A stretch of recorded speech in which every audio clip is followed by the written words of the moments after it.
Okay, so how I lost a friend, and I couldn't tell if it was over hair or a job. Picture it. I'm in my 20s, early 20s, and my homegirl was like 10 years older than me. She was a fire hairdresser. I don't know, she might still be. But she was licensed and everything. She used to stay hooking my hair up, giving me them silk presses and everything. So she was really, really good with the hair. She took on a job at a nursing facility. And so what that entailed was she had to go upstairs to, I guess, everybody that was scheduled or everybody that paid for their hair to get done because they were having a visit.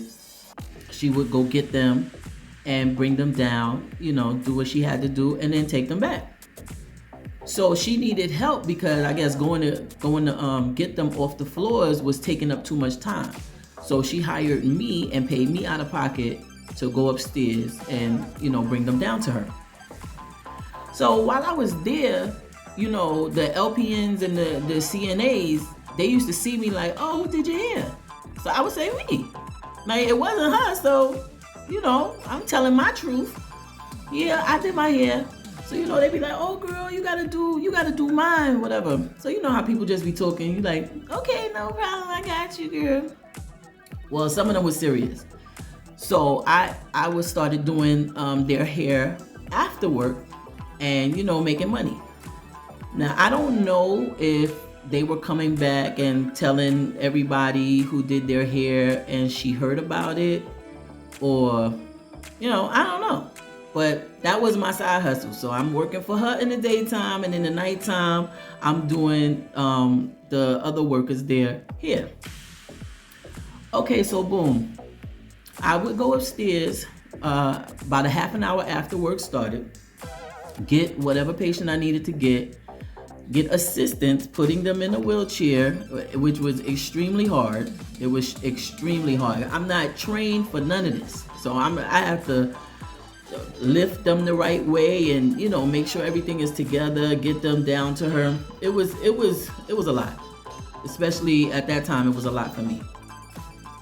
So I'm bringing them there to get their hair done, and she would be washing them, and they would be screaming and fighting her while she's washing their hair. And I'm over her talking like, hey, why don't you ease up a little bit? You know what I mean? I have, what I'm saying, an older person, it just does something to the heart, I mean, I'm sitting there watching this lady that's probably like 75 years old screaming, literally screaming, stop, get off me, all of that. And you keep going. She just like, I'm on a mission. So I'm like, hey, she said it's too cold, or, she said you're hurting her. So she told me, you can't really listen to, what they're saying, because sometimes, they're not in their right mind. They don't really know what they want. I was like, that sounds like a crock of bull, because I could guarantee you, if the family member was here, you wouldn't be strong-arming this lady like this, or whatever. It wasn't just, it was mostly ladies, because the men, they would just come in and get their hair cut, and she didn't wash their hair. She'd be cutting it with all kind of dandruff popping this way and that way. But hey, so mostly the ladies, right, would be, arguing, fussing, and fighting. Okay, so that was that. I don't know if, I said it too much to her and it got on her nerve. But one day I was running late, and this was only one day, the first day and the last. Okay, I called her and she didn't answer the phone. So we usually get in about 9 o'clock. I probably called her, it's probably like 8:55. So I'm like, oh snap, I'm running late. I called her, hey, I woke up late, I apologize, I'm on my way. And I had a car. So drove there, probably got there about 15 minutes later. When I get there, she had already brought a couple of people downstairs, and they were waiting outside the shop, in order. of who was gonna get their hair done first or not.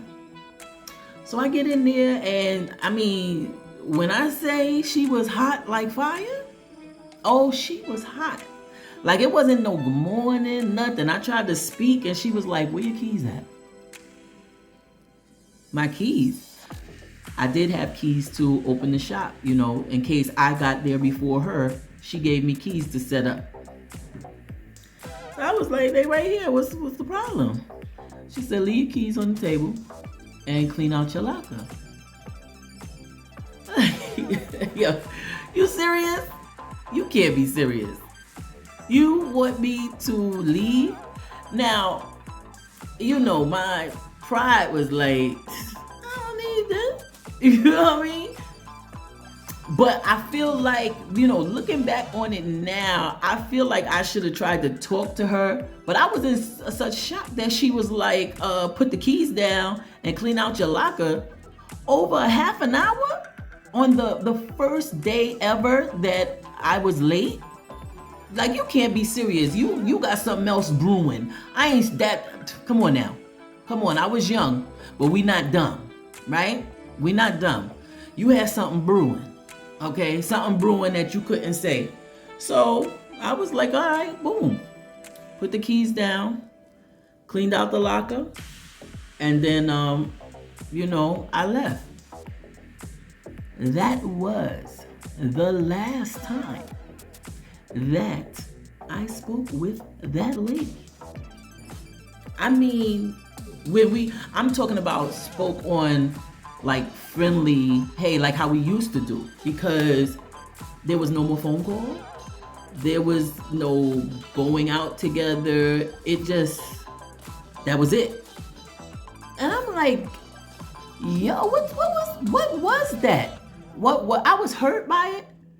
Because, I thought we was really cool. And I was just saying, for us to be cool like that, and it just to throw away off of a misunderstanding or being late, something ain't right.